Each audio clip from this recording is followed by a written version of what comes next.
And thanks for staying with us on your channel of choice, Africa Independent Television AIT. Let me welcome you to the signature show this Sunday. I'm Mwabwoz Njoko, and in this edition of the program this Sunday, the ruling All Progressives Congress APC holds the much postponed presidential primaries. Is it all settled, really? INEC and voter cards registration. Is this a case of pressure on INEC facilities or the beginning of rigging of the 2023 elections? Complaints everywhere. Religious extremism and religious falsehood, put two of them together, death to the body and soul of Nigerians. Plus, our thank you. We bring you the second in our series, These Sweepers. You can bank on us for an exciting Sunday afternoon. All you do, stay with us. When the issues matter and the need to know matters. The chief of staff of Nigeria couldn't go to his village because it was being occupied by Boko Haram. Politicians and political parties have massively used money to buy votes and to change the course of electoral direction. You will also remember the very APC itself set up a Rufai committee recommending restructuring doesn't mean anything. Go back to federalism. Or the fun and the fair to relieve everyday care. Life is a riddle, my son. The land bled when Uvorawen was put in shackles. Heaven wept when Saruwiwa was laid to rest. Everything comes with the Judge Tufoni. Everything comes with who I am. The Signature Show, your show that matters, on AIT every Sunday at 2 p.m. Nigeria's All Progressives Congress APC, which holds sway at the center, organized the anxiety-filled and much postponed presidential primary last week Tuesday. Now, at the end, Bola Ahmed Tinubu, former Lagos State Governor, clinched the ticket. Now, if election speeches reveal how well candidates understand the challenges of our nation, if speeches reveal the mind and philosophy of a candidate, if speeches open the minds of candidates and reveal what kind of government and what manner of a nation to expect from them, then the APC Congress was a monumental disaster. Except, and that exception was Vice President Yemi Osinbajo, who spoke on what is possible, the humility of leadership, and what Nigeria could be. I have seen and experienced the great prospects of Nigeria. I know that it is possible for us to have a world-class educational system. It is possible to have a world-class healthcare system for all Nigerians. It is possible to establish a tech economy here in Nigeria. It is possible to establish a bitumen processing industry in Ondo, gold processing in Zamfara and Osun, and exploit and process the finest precious metals and stones in the world, in Benue, in Plateau, and most of the north-central states. We can exploit oil and gas in the Niger Delta, in the southeast, and now even in Bauchi and Gombe states. It is possible to manufacture our vehicles in Ninewi. Already, Innocent Motors is doing great things there. I felt proud as a Nigerian listening to him. He did not win. The Nigerian practical politician Bola Tinubu won. He won for two reasons. First, he told everyone listening with listening ears that becoming Nigeria's president was a life ambition for him. And he's been on it for a long time. He invested money, he invested goodwill, he planted people in government from where they made good money and became influential. The primary election of last Tuesday should be and was a payback day for him. Yes, it was. I'll join the next president to turn the boys in Nigeria into men. And therefore, I dub my heart and I assure that as I withdraw now, vote for Asiwaju Ahmed Tinubu. I want to reconfirm my withdrawal from this race and invite all my supporters and delegates to support our father, our leader, Bola Ahmed Tinubu. Thank you. To all my supporters across the length and breadth of the country, is that you please accord me the respect to offer the support you are giving me to my elder brother, Asiwaju Bola Ahmed Tinubu. We have been together for quite some time, and that is Asiwaju Bola Ahmed Tinubu. So I believe with your support, with all of us coming together to support him, he will take Nigeria to greater heights. As I say in Yoruba, torí èmi náà fẹ́ dàgbà. I hereby withdraw for Asiwaju Bola Ahmed Tinubu. The best candidate, who is Asiwaju Bola Tinubu. Now, those people, those who supported him, like mother hens, remembered the hands that pulled their craggy tail feathers, which made them vulnerable to the political foxes in the rain, and they paid him back by organizing illiterate delegates whom they guided to vote for Tinubu. He knows the game, and he played it, and he won. And President Muhammadu Buhari has assured Tinubu of the full support of APC to get him into Aso Rock Villa. The man who runs the party, Abdullahi Adamu, insists that Tinubu will be punished for his loud mouth, treating the APC ticket as a matter of right, and for reducing Buhari to a crying and whining political paperweight. So, it may not be over for the Jagaban. Adamu may be waiting for him on election day. But Jagaban has billion vans. But will that work this time around? Ask no questions and be told no lies.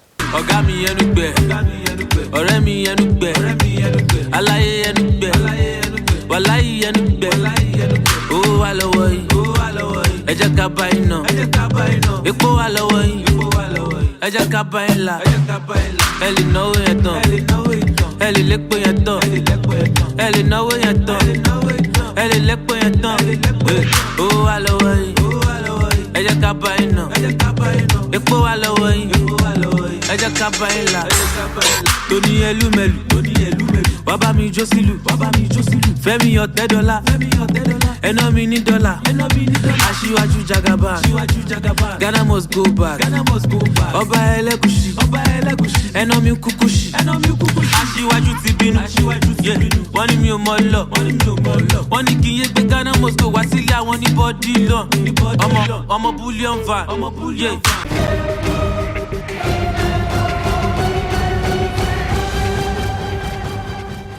Now, talking about election day, let me share a personal experience with you. I gave instructions to all my staff that they must register and obtain the permanent voter cards. It has been all of 3 months and not one of them has gotten the card. And last week, I threatened to sack any staff who refused to discharge this simple civic duty to get registered. Then the truth emerged. You cannot get appointment for data capturing by going to INEC online.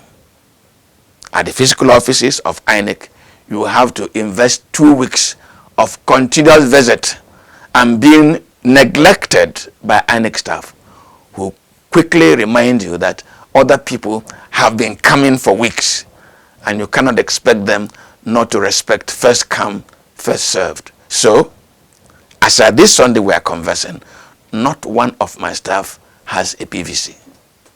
And if INEC does not know, please let me say this afternoon. INEC staff are working to disenfranchise people, depending on how their sentiments swing. And in Lagos State, thugs are attacking some persons who show enthusiasm to register. What is the matter? Fellow Nigerians, this is INEC office first tag. This is the man in INEC office first tag. They have actually given deadline, and yet we are all here. They are telling us that there is no machine in INEC office, so no machine. That they have sent their machine out. Now look at the population, the people that have actually left their different work to come and get voters cards. But in INEC office, there is no machine. Look at people sitting all over the place. Now, INEC, the police, governments across board, how to address these ugly issues will reflect our commitment to an inclusive election in 2023. This is the signature show on AIT. We take a break now and return shortly. Please stay with us. On Saturday, June 18, 2022, the people of Ekiti State go to the polls in a governorship election to set the stage for the election. Dar Communications PLC, in collaboration with all radio and television stations in Ekiti State and other partners, is organizing a town hall debate for all the candidates. The town hall debate, which comes up on Tuesday, June 7, 2022, will be in both English and Yoruba. It will bring different groups, farmers and market unions, professional associations, students and workers, face to face with the candidates. This is a town hall debate with a difference. It is historic for Ekiti, the land of honor and integrity.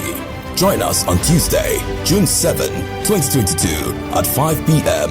Venue, Afe Babalola Civic Center, Ekiti Governorship Election Town Hall Debate. Supported by INEC and Nigeria Civil Society Situation Room. Now, there are two issues anybody wishing Nigeria well should please not lose sight of. The first is religious extremism and religious falsehood. I say rope them into one issue. And the second is the breakthrough which the Nigeria police is making and the danger the next administration is going to be up against. The mob killing by some Muslims in Sokoto of Deborah Samuel brought into open something terribly frightening confronting Nigeria. Now first, the PDP presidential candidate Atiku Abubakar issued a statement against the murder of Deborah. But when his presidential ambition was threatened by those who endorsed and support that murder, Atiku pulled down his condemnation. In other words, an Atiku president will prevaricate or even cave in to what he thinks is wrong if religious pressure is brought to bear on him. Then, Nigeria's #1 Islamic cleric and scholar preacher of Islamic faith, the chief imam of Abuja National Mosque, Professor Ibrahim Makari, justified and endorsed the murder of Deborah.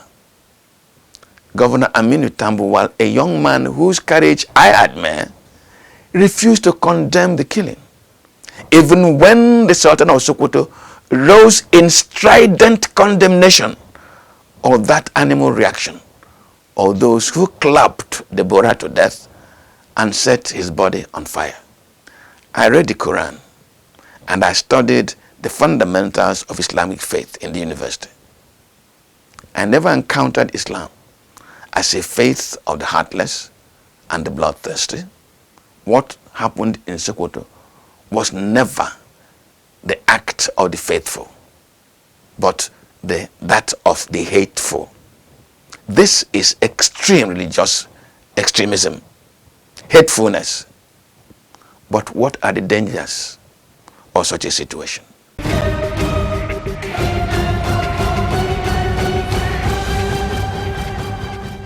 One may not say precisely that what happened in Owo is actually a religious matter, because it has not been established to be a religious matter.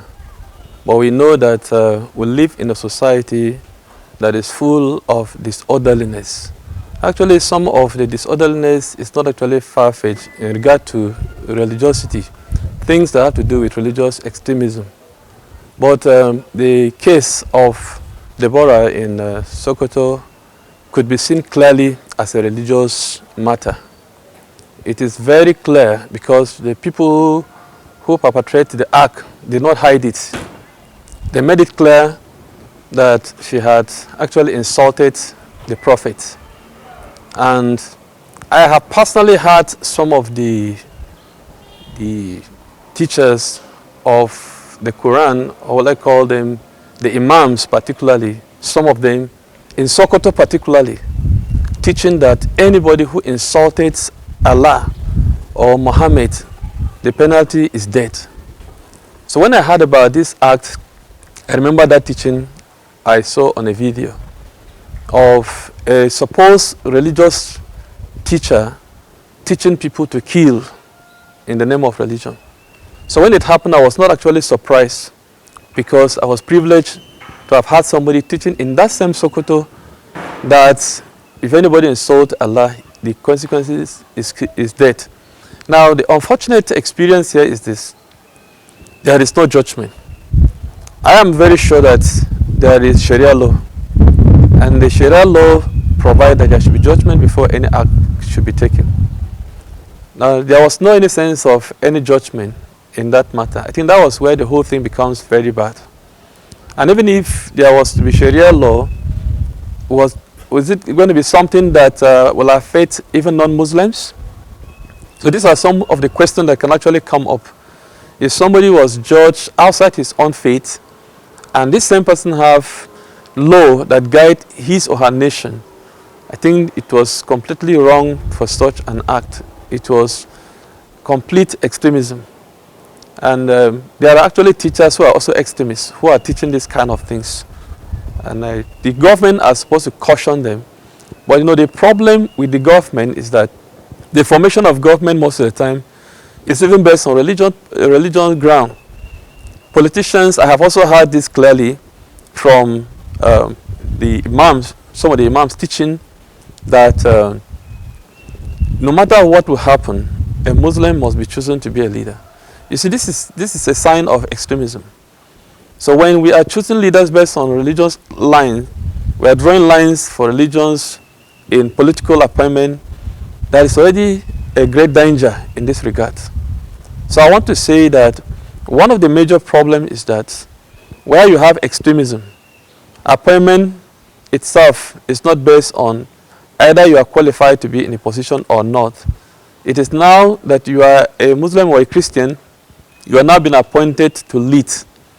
And those who have been given appointment based on religious ground, of course, they want to do their work based on that which gave them the privilege of becoming leaders. Extremism have eaten deep into the land. That appointment of government officials from the beginning, I can assure you, some government officials come into power for the sake of religion, not for the sake of national development or national building. Nation building is not even the mind of some of our politicians. Some of them are like delegated to go for religious purposes, and they're portraying it. I wouldn't want to say much about this, but I can assure you, even at the national level, that some of our politicians, their ambition to become leaders was not to develop the land. I can assure you, because I have been privileged to listen to either radio programs or other programs that I have listened to, and the utterances of some of those people who have become leaders show clearly that even when they have ambition of becoming leaders, it's not for nation development. They were going there with this feeling in their mind, they are going there to fight for their religion. Okay, now. And these are some of the things that are affecting their policies, their behaviors, their attitude. And we have had things like no military personnel should kill a Fulani person, for instance. We have had things like that. And we have seen it also happen. Because the government, we've also had people who have talked to us, even on air, that the leaders who are supposed to be either governors of states or local government chairmen are even the ones involved in this evil that we're experiencing. For the Christians, I want to say that we are doing our best, but the best is actually not enough. Because why the best is not enough is because we have shifted from discipleship. If the Christian actually go back into Christian discipleship, where the character of Christ is being taught and people are expected to live like Christ, we understand that the Christian is one who lives like Christ. The character of Christ must be seen. And if the Holy Spirit is in a man, the spirit of love will be there, peace will be there, joy will be there, self-control will be there. So somebody who is a true Christian can't be found doing anything evil. But at the other side, for the Muslims, when you check the Quran, generally you will discover some verses of the Quran that actually encourage them to do what they are doing. Sometimes we hear some other imam who might say that this is not true. But I have 2 Qurans. I have read the Quran. I've seen some of those verses. And when they say that these are just bad guys or people who are just practicing evil things, they are also having verses from the Quran they are holding on to. And now, but they are not supposed to actually look at what they believe as people and forget that there are other people who are not holding on to the same belief with them. So what I want to say here is that the imams that are actually standing on what is right should be able to rise to guide others, to encourage them. We also have Christians who are extremists, who want to also look at some verses from the scriptures, cutting verses like Jesus said, if you don't have the sword, sell your clothes and buy. That is extremism, and it's encouraging war. So we have seen people actually killing, and we're shouting Allah Akbar, and God is great, in the cause of doing havoc.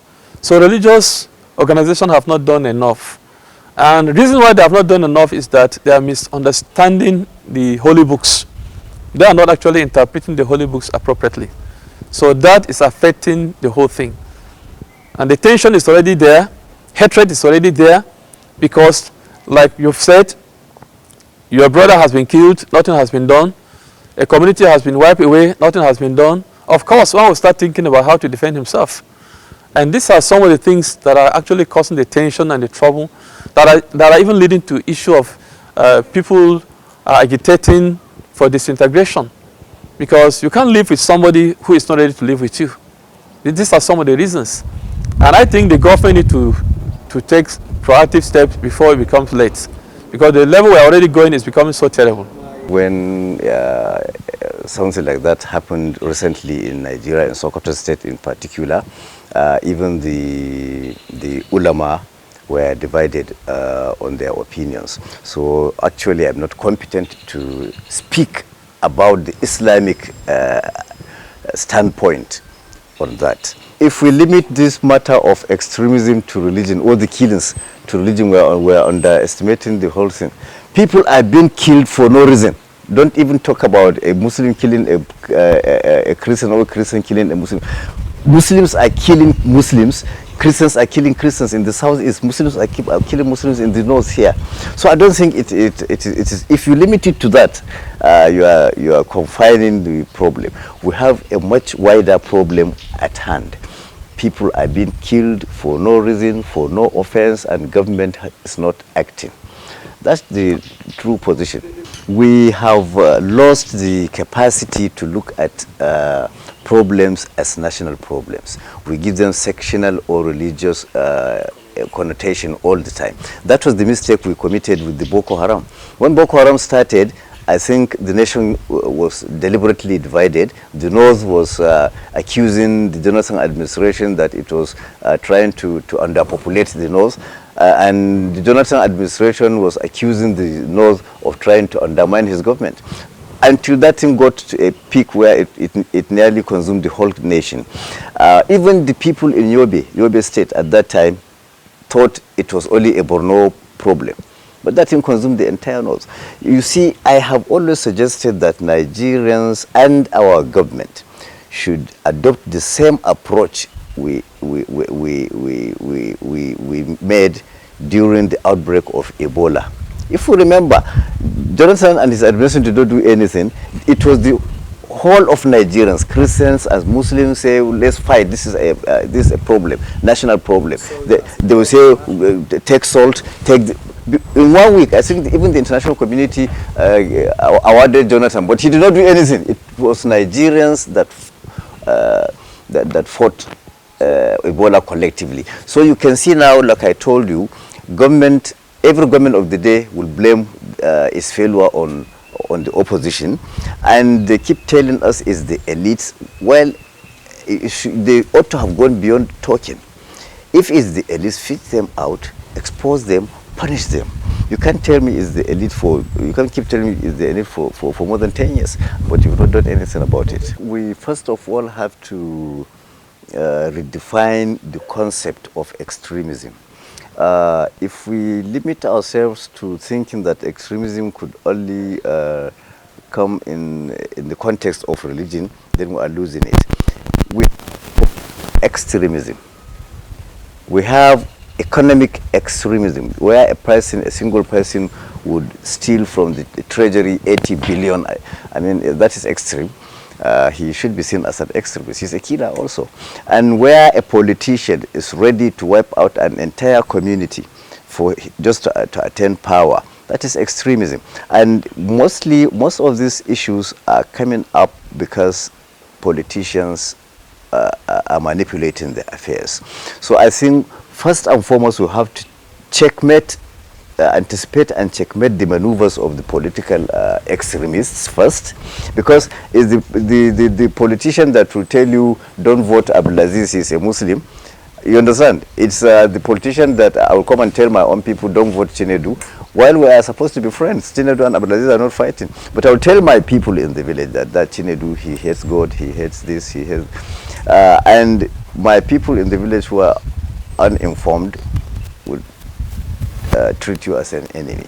So it's the political extremism that we would have to deal with first, and then the economic extremism, because they use the money to buy people's you understand. So when we change our attitude towards money, because I think, okay, people have been saying, okay, APC has failed, they will not vote, but I bet you, go to the polling stations and see when they give them money, somebody will fight you because of APC. You see, so we have to change our attitude. Our religious leaders would have to begin to tell us the truth. I was told our Islamic scholars that instead of teaching about jihad, why not teach about neighborliness? I mean, that makes it easier, because if we stay peacefully, me and you, there will be no need for jihad, because I will not fight you, you will not fight me. So I think even the Christendom should begin to tell their congregation the truth. Most of these religious leaders are just serving their quests for followership. They can say anything to have a huge congregation. They are serving their quest for money. Most of them are being paid by politicians to interpret the scriptures to suit certain interests.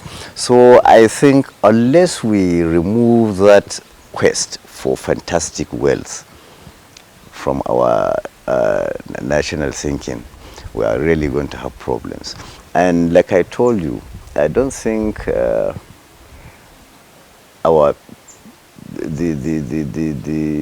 clerics are not being sincere. All of them, from all of the regions, they're not sincere, honestly, because I don't think God will be the author of confusion. Shouldn't be. God should not create you a Christian because he wants me to kill you. God should not create me a Muslim because he wants to kill. And you see, I attended a debate where I told someone, he was a Christian, we were debating. I said, look, my brother, do you know you are Chinedu because you were born in a Christian house? Do you know I'm Abdulaziz because I was born in a Muslim house? If I were born in your house, I would be Chinedu. So why are you fighting over something you have no control over? You don't understand. So I think first and foremost, like I used to say, we have to identify our humanity first. Our primary identity should be humanity. Religion is a secondary identity. So I think that is the most important thing. Humanity. Let us revive our humanity. Because unless I accept you as a human being, I would not respect whatever you do. I think we have to rediscover our humanity, and that is, and the religious teachers and religious teachings are to blame here, because they are the custodians of morality.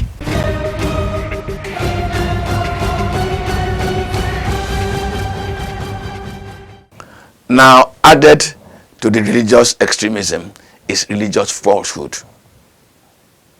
Pastor Tunde Bakare, a man schooled in the use of his tongue, used the pulpit to tell a lie. When he told his congregation that the Igbo are cursed, and he was quoting the Bible, he knew that he lied, but because of his hunger for power, he held on to his lies. Then he said that the Holy Spirit spoke to him to run for Nigeria's presidency. At the end, it was either that the spirit that spoke to Pastor Tunde Bakare was not holy, or that Bakare did not hear well. Where is Mbakwe from? Can somebody remind me? Mbakwe. We are in Imo. There's this hotel with glass. I'm seeing the picture. It's a beautiful hotel. Huh? Concord Hotel. It was there I was invited. This would be in about 1992-93. I said, I want to tell you why Igbos cannot rule Nigeria. And I want to remove the curse today. You know what happened? The day they killed Tafawa Balewa, they removed his turban, they poured wine on his head, forced him to drink, and shot him. And while he was being killed, he said, none of your tribe will ever rule Nigeria. And suddenly there came the voice of the Spirit of God within me. I heard the Lord say to me, politics is not over for you. There is still one thing left for you to do. Run for president. At the Eagle Square, where the APC held its primaries last week, Pastor Tunde Bakare further made a mockery of God and the Holy Spirit. The time is now and the hour has come. Tonight, I'm not here to step down for anyone. I respect all aspirants, and I've said wonderful things about them, including Asiwaju Bola Tinubu. But I am here by the grace of God to step up with the support of the delegates as the 16th President of the Federal Republic of Nigeria. Step up. The result of his stepping up, not one vote. And that was after trying to steal the soul of his congregation. Is he returning to the pulpit which he has desecrated with religious falsehood? From where did he get the 100 million naira for his expression of interest form? From the tithes and offerings of a congregation that he told the Holy Spirit, asked him to run, and the Holy Spirit disappointed him? It is deception. It is calling the name of God in vain. No, for commercial gain. He is like a money changer. He should be chased out of the temple of God. Anyway, let's leave Bakare alone. Please look at these visuals. Don't worry, the floor is clean.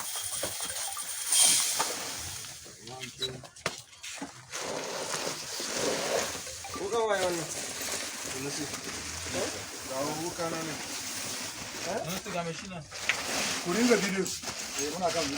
Yawa kwa gani. Soma kusa video na dicho. Mbiki ete kwa sababu watu. Bude mgeni tukana. Ngelele dine. Ya. Kuringi. Ya kauka. Paska. Bude mgeni. Kai oga. Kai, dauda. Kai kukuna. Aha. Sikini wana ba.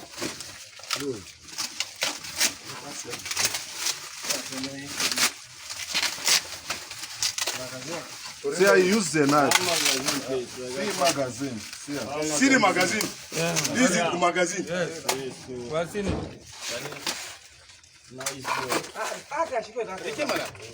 This is nice work. I see.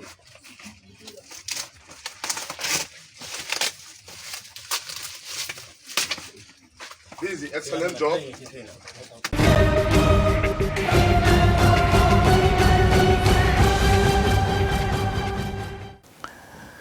There is no stopping patriotic Nigerians from commending the Nigeria Police Force. These interceptions have saved many of our people from gruesome and untimely death. But what is and who is responsible for wanting to foist a regime of brutal murder on our people? Consistently, we have raised the question, what is the agenda? President Muhammadu Buhari once said that political opponents were responsible for heightening the insecurity in Nigeria. The Sultan of Sokoto in 2019 told a national security conference that Nigerian elite arm those causing death and destruction across the land. I was at that conference. A number of governors have blamed politicians for the reign of terror in Nigeria. The terrible attack on the Catholic Church in Owo, Ondo State, could paralyze any nation whose members and leaders still have not all turned into senseless stones. But we are carrying on and just regretting the incident. But today, ask any young Nigerian what item he needs to acquire very quickly, very urgently, and his reply is sure to be, I need to have my own AK-47 rifle. The implication of this kind of situation is the subject of a special report written by correspondent Nasiru Usman.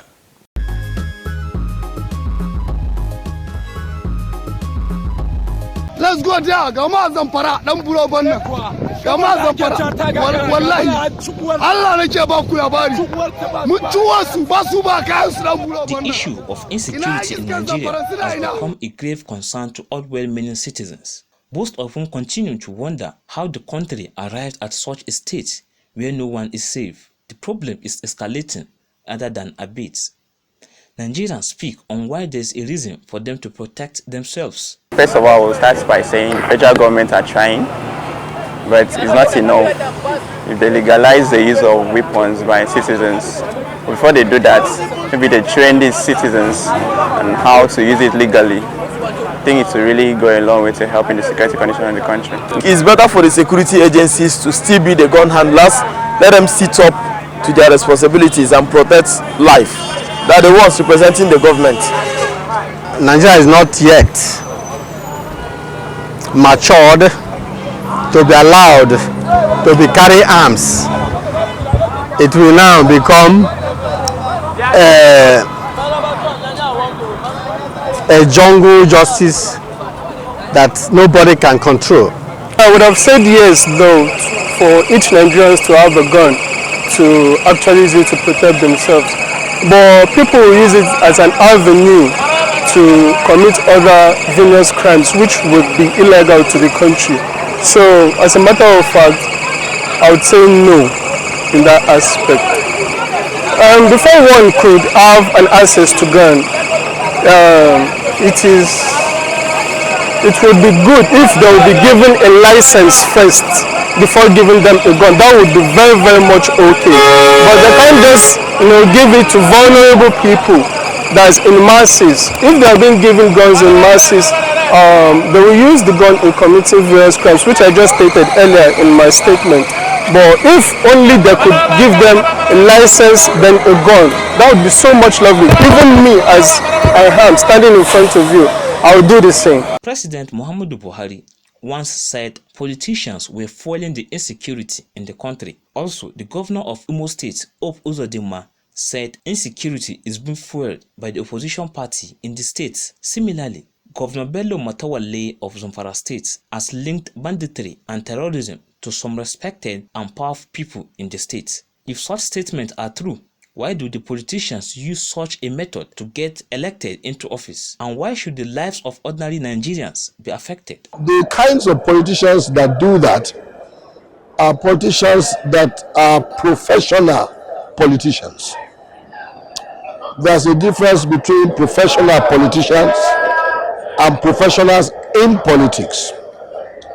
Professional politicians solely depend on politics to make a living. And so they resort to whatever means necessary, because that's the only way they can make a living. And in doing so, they end up looking for vulnerable youths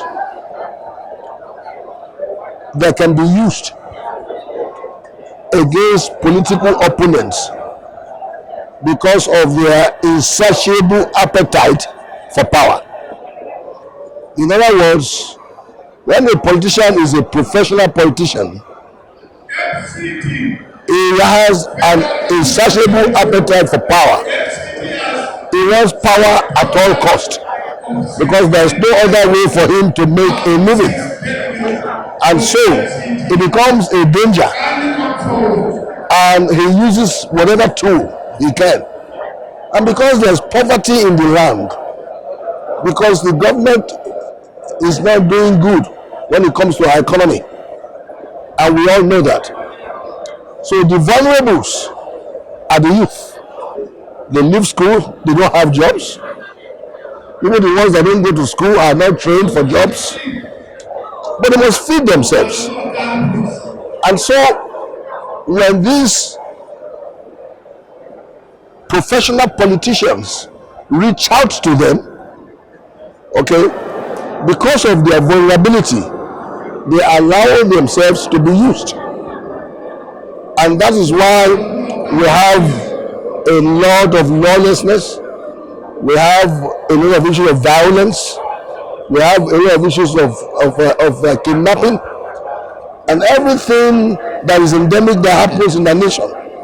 Most of it comes from youths that are being used for this purpose. According to experts, insecurity affects economic growth by drying out investments, increasing unemployment, and dwindling government revenue. However, poverty, illiteracy, and neglect of the youth in many of the northern states seems to have created ready pools of recruits that find solace in the use of arms and ammunition. Our security agencies, the Nigerian Armed Forces and the Nigerian Police Force, are saddled with the responsibility of protecting the lives and properties of Nigerians. But how can they protect the citizens when they lack the manpower and logistics to operate? When the security itself were not well equipped with the right weapon, and the armed people, the banditry or whatsoever who are causing mayhem in the country are well equipped, even more than the security themselves, how would they be able to go there?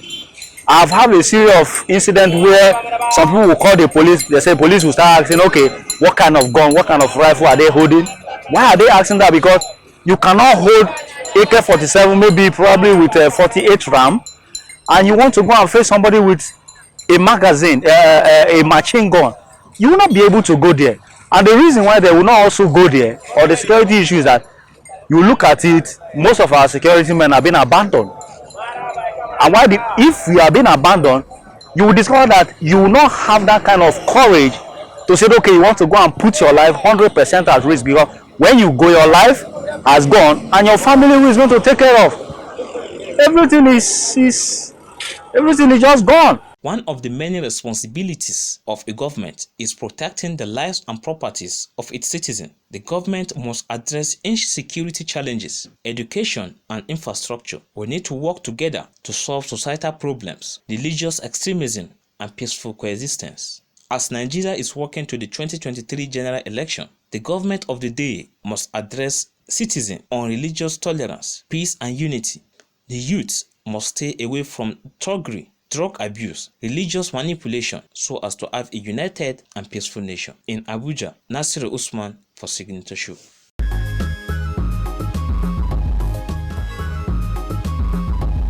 Well, away from politics and insecurity for now, and let's consider what inspires hope.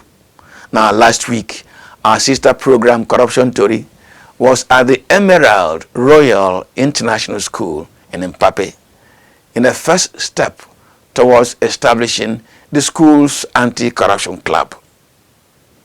From the singing of the second stanza of the national anthem to the children's understanding of what corruption can do to their own education, the children inspired hope that Nigeria could win this war against corruption. But it will be by including our children in the national conversation on corruption. Correspondent Marvelous Obomanu tells us more.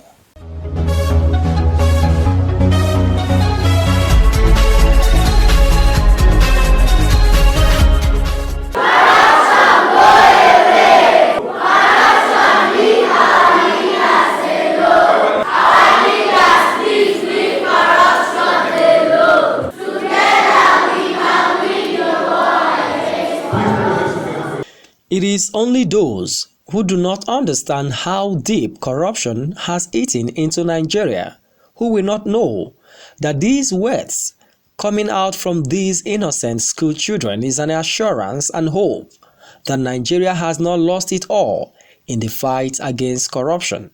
The younger generation is getting their battle armor ready to confront corruption head-on, and this signals that there could be light at the end of the tunnel.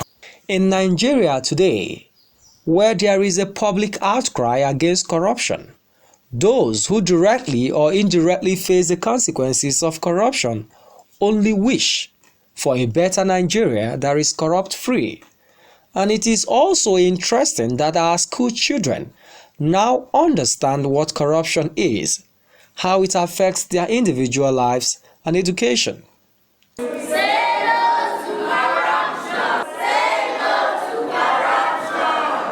Our sister program Corruption Tori, sponsored by MacArthur Foundation, last Wednesday paid a courtesy visit to Emerald Royal International School. The visit turned out to be a reap of encouragement that all hope is not lost in the fight against corruption.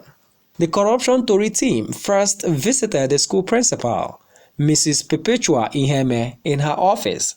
The Chief Operating Officer of Signature Communications Limited, producers of Corruption Tori, Chief Nwabweze Njoko, appreciated the principal for her warm reception and explained to her the reason for the visit. To begin to make our younger people, our children, hear, understand, and what some of them may relate what happened last night in their farm. When we bring the story, the message to the children, some of them will begin to understand what happened to them. I don't have books to go to school. My father is working. He has not been paid. Who stole the money? Where is the money first? We begin to teach our children to be sensitive and teach the family, because a child, you wonder the influence the children in this school have on their parents at home. You will be amazed. They begin to ask questions.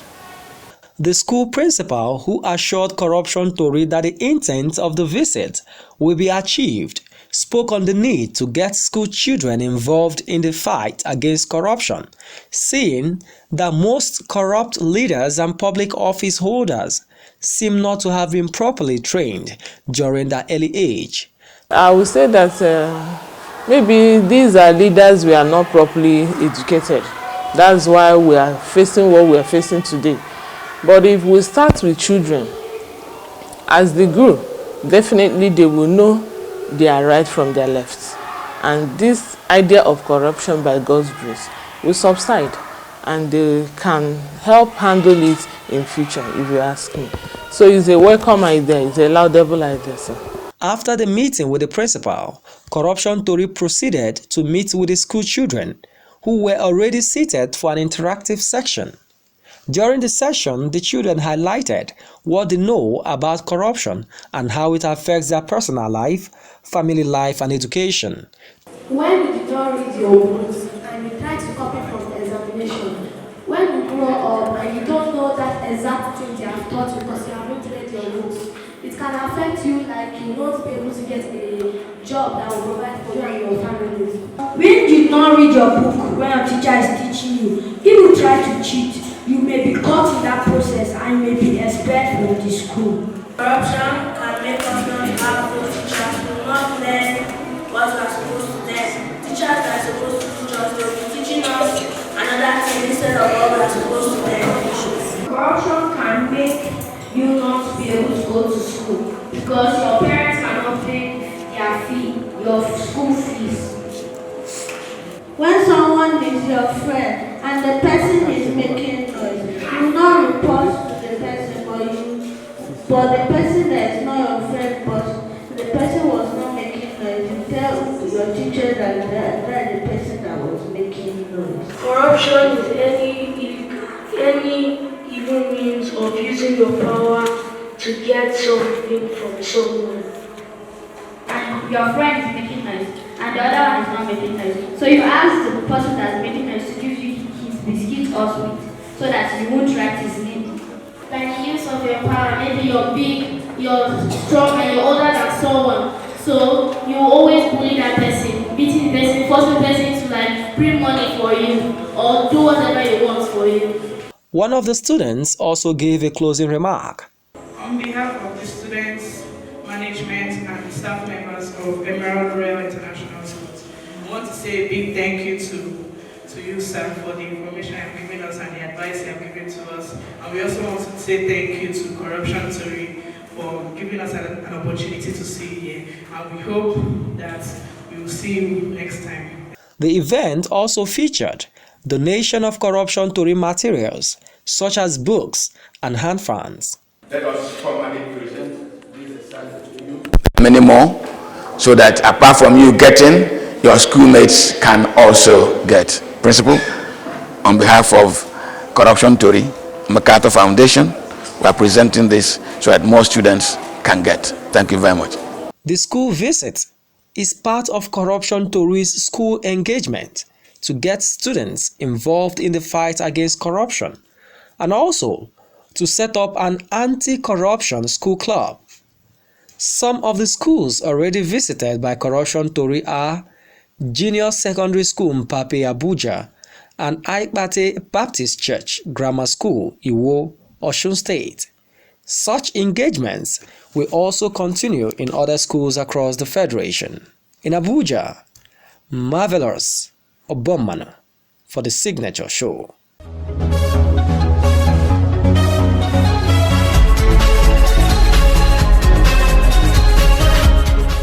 And now, the thank you to our sweeper for this Sunday.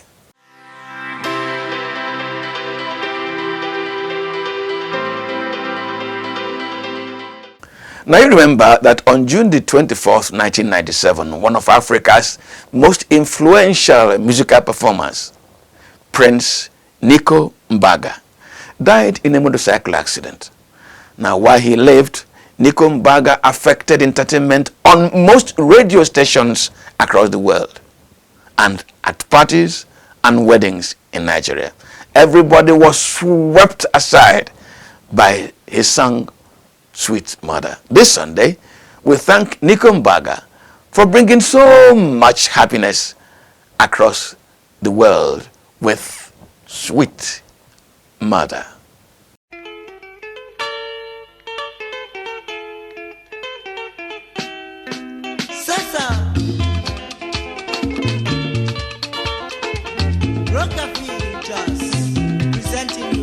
Sweet mother, sweet mother, I no go forget you for the suffer way you suffer for me. Sweet mother, I no go forget you for the suffer way you suffer for me.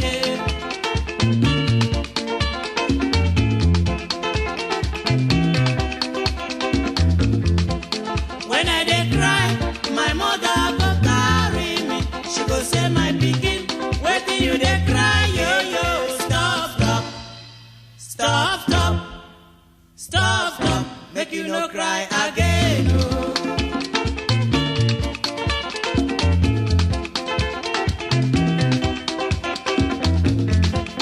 When I wan sleep, my mother go bed me. She go lie me well well for bed. Oh. She cover me cloth, say make you sleep, sleep, sleep, my pikin. Oh.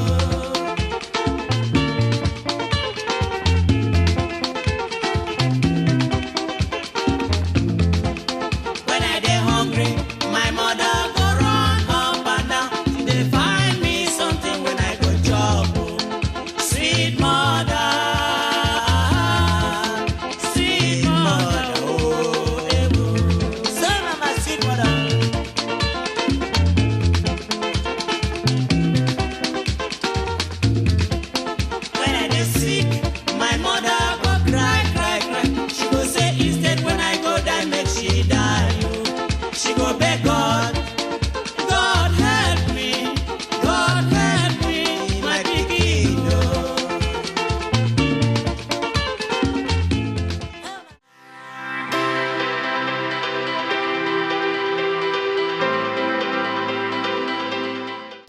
And that's our program for this Sunday. Let's see you next week, Sunday, of course, a Sunday program. My name is Mwabuozi Njoko. Good afternoon.